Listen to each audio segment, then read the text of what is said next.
अस्सलाम वालेकुम, doctor Arshad Mahmood here.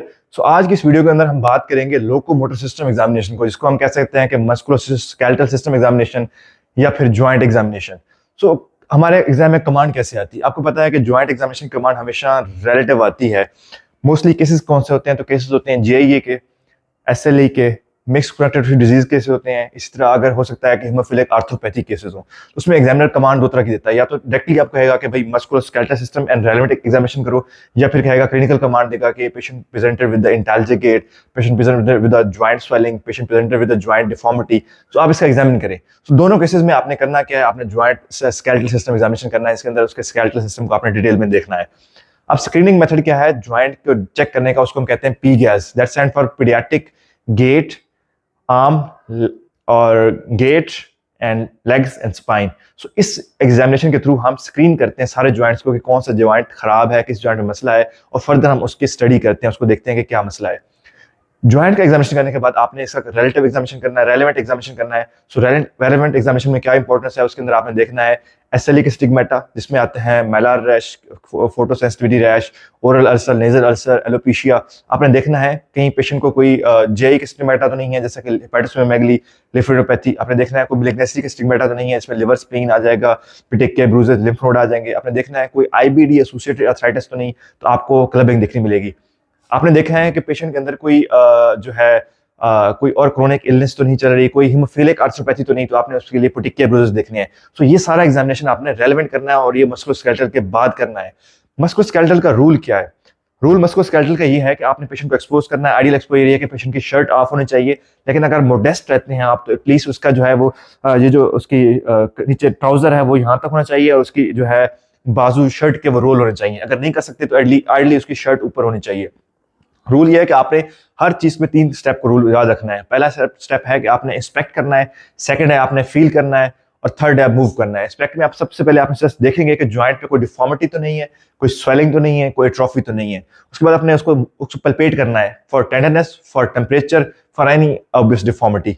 फिर आपने मूव करना है। Movement can be active movement जो पेशेंट खुद करेगा, और पैसिव मूवमेंट अगर पेशेंट मूव नहीं करा रहा तो आप खुद उस पैसिव मूवमेंट कराओगे। हर जॉइंट के ऊपर आपने ये करना है। स्टेप बाय स्टेप है और साइंटिफिक है, और उसके मुताबिक आपने चलना है। हम परफॉर्म करते हैं मस्कुलोस्केलेटल एग्जामिनेशन को। फर्स्ट स्टेप इसका है गेट से। गेट का क्या होता है? उससे पहले स्टेप ये है कि आपने पेशेंट को इंस्पेक्ट करना है। इंस्पेक्ट करने के लिए पेशेंट जहां पे भी आपका खड़ा होगा, आपने उसको साइड से इंस्पेक्ट करना है। देखना है कि कहीं उसकी स्पाइन की कोई डिफॉर्मिटी तो नहीं, कहीं लेग की डिफॉर्मिटी तो नहीं, कोई लेग में पोजीशन की एबनॉर्मलिटी तो नहीं। आपने उसको फ्रंट से भी एग्जामिन करना है और देखना है कि फ्रंट पे आपको कोई डिफॉर्मिटी तो नजर नहीं आ रही, और उसको फिर आपने बैक से भी एग्जामिन करना है कि बैक पे आपको स्पाइन या कोई इशू तो नजर नहीं आ रहा। तो इस तरह आपने ग्रॉसली पेशेंट को देख लेना है, कोई लेग डिस्क्रिपेंसी तो नहीं, कोई ग्रॉस जॉइंट स्वेलिंग तो नहीं। तो कोई एबनॉर्मलिटी होगी तो आप ग्रॉसली वहां से पिक कर लेंगे। उसके बाद हम देखते हैं पेशेंट के गेट को। गेट के लिए पेशेंट को आपने चला के दिखाना है, ठीक है? तो गेट का असूल ये होता है कि पेशेंट को एक्सपोज करना है, विदाउट शूज पेशेंट होना चाहिए और चलना चाहिए।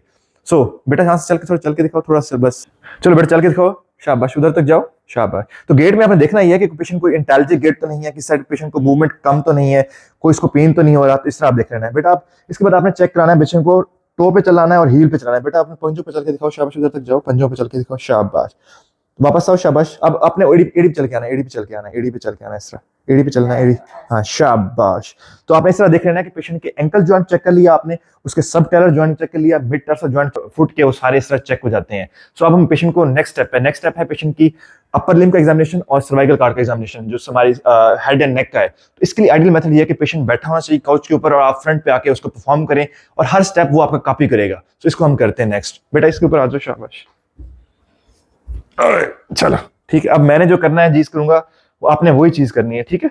ठीक है, तो आप अपने हाथ सीधे करो, शाबाश, अपने हाथ सीधे करो, अपने हाथ सीधे करो, ठीक है, ऐसे सीधे करो। इस तरह आपने सीधा किया, जब इससे सीधा करो, ऐसे करो, ठीक है। इस तरह जब आप सीधा करते हैं तो आप क्या चेक कर रहे हैं? आप पेशेंट की यहाँ पे फ्लेक्शन चेक कर रहे होते हैं, यहाँ पे एक्सटेंशन चेक कर रहे होते हैं, यहाँ पे एक्सटेंशन चेक कर रहे होते हैं। बेटा आप इसको सीधे ऐसे करो, उल्टा करो और बंद करो, मुट्ठी बंद करो। अब अगेन आपने यहाँ पे प्रोनेशन चेक कर ली इसकी, और सारे जो जॉइंट जो है आपके, जो स्मॉल जॉइंट है आपके हैंड्स के, वो सारे चेक हो गए कि उनकी मूवमेंट हो रही है। तो फ्लेक्शन सारे आपके जॉइंट्स की, और यहाँ पे सुपिनेशन चेक हो गई, ठीक है। नेक्स्ट स्टेप में पेशेंट को हम कहते हैं, ठीक है बेटा, आपने ऐसे उंगलियां ऐसे मिलाओ, आपस में मिलाओ, सारी मिलाओ, ठीक है, ऐसे मिलाओ, इस हाथ से मिलाओ। तो इस तरह आप सुपिनेशन चेक करें जॉइंट्स की, तो सारे आपके जॉइंट चेक हो जाते हैं। नेक्स्ट स्टेप में आप पेशेंट के जो सारे उसके हैंड्स को यहाँ से पकड़ेंगे और उनको थोड़ा सा कंप्रेस करेंगे, और हमेशा आपने पेशेंट के फेस की तरफ देखना है। जो भी मूवमेंट परफॉर्म करनी है आपने पेशेंट की फेस की तरफ देखना है, ताकि कोई अगर टेंडरनेस का एलिमेंट है तो आपको वहां पता चल जाएगा। तो आपने इस तरह पेशेंट की हैंड को दबाना है और देखना है कोई इसको टेंडरनेस तो नहीं हो रही। अगर टेंडरनेस होगी तो आपने रुक जाना है और ज्वाइंट को मूव करना है। तो हमने इसकी ज्वाइंट की यहाँ पे फ्लेक्शन, यहाँ पे एक्सटेंशन चेक कर ली, यहाँ पे एक्सटेंशन चेक कर ली, हमने यहाँ पे सुपिनेशन और प्रोनेशन चेक कर ली, और स्मॉल ज्वाइंट से हमने फ्लेक्शन और अपोजिशन चेक कर ली। इसके बाद हम पेशेंट कहेंगे बेटा ऐसे करके दिखाओ शाबाश। तो इस तरह हमने यहाँ पे फ्लेक्शन चेक कर ली और यहाँ पे एक्सटेंशन चेक कर ली, ठीक है बेटा ऐसे करके दिखाओ शाबाश, इसी को ऐसा करो। तो अब हमने अगेन यहाँ पे फ्लेक्शन चेक की और यहाँ पे हमने यहाँ पे भी हमने फ्लेक्शन चेक की, ठीक है। तो दोनों जॉइंट पे, रिस्ट जॉइंट पे और जो एल्बो जॉइंट है वहां पे हमने फ्लेक्शन चेक कर ली। सो अगेन मैं रिपीट करता हूँ खुद से कि पेशेंट जब हम फ्रंट पे कराते हैं इस तरह, तो हम यहाँ पे फ्लेक्शन करते हैं, यहाँ पे एक्सटेंशन करते हैं और यहाँ पे अगेन एक्सटेंशन करते हैं, और इस जॉइंट पे भी एक्सटेंशन करते हैं। जब इसी को हम उल्टा करके हम बंद करते हैं तो हम प्रोनेशन कर रहे हैं और फिंगर्स की मेरी फ्लेक्शन हो रही है। उसके बाद नेक्स्ट स्टेप में मैं करता हूँ कि मैं अपोजिशन करता हूँ सारे फिंगर्स की, इस तरह अपोजिशन करता हूँ, फिर मैं इस तरह चेक करता हूँ, टेंडरनेस के लिए चेक करता हूँ। उसके बाद मैं जब ऐसे करता हूँ तो मेरी एल्बो पे फ्लेक्शन हो रही है और रिस्ट पे एक्सटेंशन हो रही है, और जब मैं ऐसे करता हूँ तो एल्बो पे फ्लेक्शन हो रही है और रिस्ट पे भी फ्लेक्शन हो रही है। सो इस तरह मेरी मूवमेंट इस जॉइंट्स की चेक हो जाती हैं। अब नेक्स्ट स्टेप रिमूव करते हैं। बेटा आपने ऊपर छत की तरफ हाथ करो ऐसे, और ऊपर छत की तरफ देखो, छत की तरफ देखो ऐसे, शाबाश, बस ठीक है। तो इस तरह हम चेक कर रहे हैं पेशेंट की नेक के ऊपर एक्सटेंशन और शोल्डर जॉइंट पे अबडक्शन चेक कर रहे हैं, नेक पे एक्सटेंशन और शोल्डर जॉइंट पे अबडक्शन, ठीक है बेटा। अब इस साइड पे कान पे इधर लगाओ, तो हम इस तरह स्पाइन के ऊपर देख रहे हैं लेटरल फ्लेक्शन, ठीक है। इस साइड पे लगाओ लेटरल फ्लेक्शन, सो कान आपने टच करना है इसके साथ, say that is lateral flexion. अब पीछे की तरफ करो और आगे की तरफ करो, सो ये फॉरवर्ड फ्लेक्शन है, लेटरल फ्लेक्शन और फॉरवर्ड फ्लेक्शन। अब बेटा उधर साथ देखो और इधर देखो, सो ये दोनों हमने की हैं, लेटरल रोटेशंस की हैं, ठीक है। तो स्पाइन की सारी मूवमेंट इस तरह हमने चेक कर ली हैं। अब बेटा 3 उंगली अपने मुंह में डालो, ऐसे करो, ऐसे करो, इस तरह उल्टी इस तरह करके। तो इस तरह हमने देख लिया कि पेशेंट का टेम्पोरोमैंडिबुलर जॉइंट ठीक है, सो टेम्पोरोमैंडिबुलर जॉइंट चेक हो गया, ठीक है। So most of the joints हमारे अपर लिम्ब के और नी के चेक हो गए हैं। अब हम मूव करते हैं नेक्स्ट स्टेप की तरफ, that is lower limb examination. So lower limb की एग्जामिनेशन में हमने देखना है पेशेंट के नी का। बेटा एक घुटने को इस तरह बंद करो और खोलो, दूसरे को बंद करो और खोलो। तो इस तरह हमने नी की एक्सटेंशन चेक कर ली और फ्लेक्शन चेक कर ली, ठीक है। अब नेक्स्ट टाइम चेक करेंगे हम हिप जॉइंट को। हिप जॉइंट में मोस्टली हम इंटरनल रोटेशन और एक्सटर्नल रोटेशन चेक करते होते हैं। सो उसके लिए हम इसका नी जॉइंट यहाँ पे लेंगे इसको और इसको इंटरनली मूव करेंगे, दैट इज एक्सटर्नल रोटेशन, और हम बाइक तरफ मूव करेंगे, that is external internal rotation, ठीक है। सो अब हम करेंगे इस जॉइंट पे अंदर की तरफ मूव करेंगे, दैट इज एक्सटर्नल रोटेशन, और बाइक तरफ मूव करेंगे जैसे internal rotation. So it opposite होता है इस तरह का। फिर हम उसका सैक्रोइलियक जॉइंट चेक करेंगे। तो उसके लिए हमारे पास 2 टेस्ट होते हैं, एक टेस्ट हम कहते हैं डिस्ट्रैक्शन टेस्ट और दूसरा टेस्ट हमारा होता है फार्बर टेस्ट। तो डिस्ट्रैक्शन टेस्ट परफॉर्म करने के लिए हमने क्या करना है कि हमने पेशेंट की जो है ये एक्सटेंडेड रहेगा, और हम पेशेंट कहना है हमने कि अपने जो बाजू है वो अपने स्पाइन के नीचे रख ले, ठीक है, ताकि स्पाइन की लॉर्डेस मेंटेन रहे। आपने क्या करना है, अपने दोनों बिल्कुल अपनी आर्म्स फ्लेक्स करने हैं और आपके दोनों जो हैंड है अपोजिट साइड पे हो और दोनों आइलेट क्रेस्ट के ऊपर हो। आपने दोनों साइड से उसको दबाना है, एक साइड से दबाना है और चेक करना है पेशेंट को टेंडरनेस तो नहीं हो रही, दूसरी साइड से दबाना है और चेक करना है पेशेंट को टेंडरनेस तो नहीं हो रही। तो अगर जिस साइड का जॉइंट इन्फ्लेम होगा उस साइड पे पेशेंट को टेंडरनेस होगी।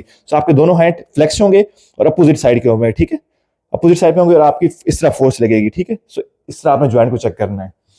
सेकंड आपने टेस्ट करना है फॉरवर्ड टेस्ट। फॉरवर्ड टेस्ट क्या होता है, फैबर टेस्ट क्या होता है, forward test stand for the flexion, abduction and external rotation. So इसके लिए आपने क्या करना है, इसको हिप जॉइंट को फ्लेक्स किया आपने, अबडक्ट किया और एक्सटर्नल रोटेट किया, इस तरह पोजीशन में लगा रखना है, और आपने फिर इसके बाद यहाँ पे थोड़ा सा दबाव देना है उसको और देखना है पेशेंट को कहीं पेन तो नहीं हो रहा, ठीक है।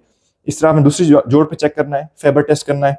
सो इस तरह आपने मूव करके इस जॉइंट को चेक करना है। तो इस तरह आपके दोनों जॉइंट ये चेक हो जाएंगे।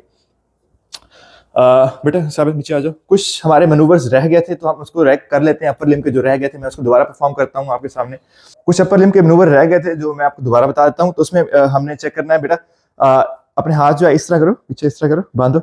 सो इस तरह हम क्या कर रहे हैं, हम इस तरह इस पेशेंट की जो है वो अबडक्शन, इसके शोल्डर जॉइंट पे अबडक्शन चेक कर रहे हैं और उसकी हम एक्सटर्नल रोटेशन चेक कर रहे हैं। सो ये है अबडक्शन और इंटरनल एक्सटर्नल रोटेशन का। बेटा बात सुनो, इस तरह पीछे खारिज करो जैसे खारिज करते हैं, इस तरह करके।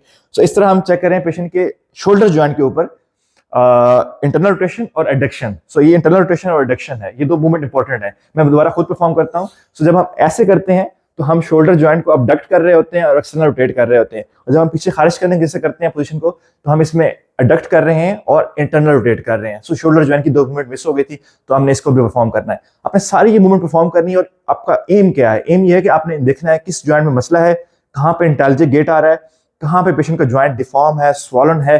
तो जब आपने देखना है कि ओलिगोआर्थराइटिस है, पॉलीआर्थराइटिस है, और फाइनली आपने देखना है कि रेलेवेंट एग्जामिनेशन क्या है, कि पेशेंट में एसएलई के साइन आ रहे हैं, क्या पेशेंट में प्रेगनेंसी के साइन आ रहे हैं, क्या पेशेंट को ब्लीडिंग डेथ है। तो एट द एंड आपने कोशिश करनी है कि आपका एक डायग्नोसिस बने। Thank you.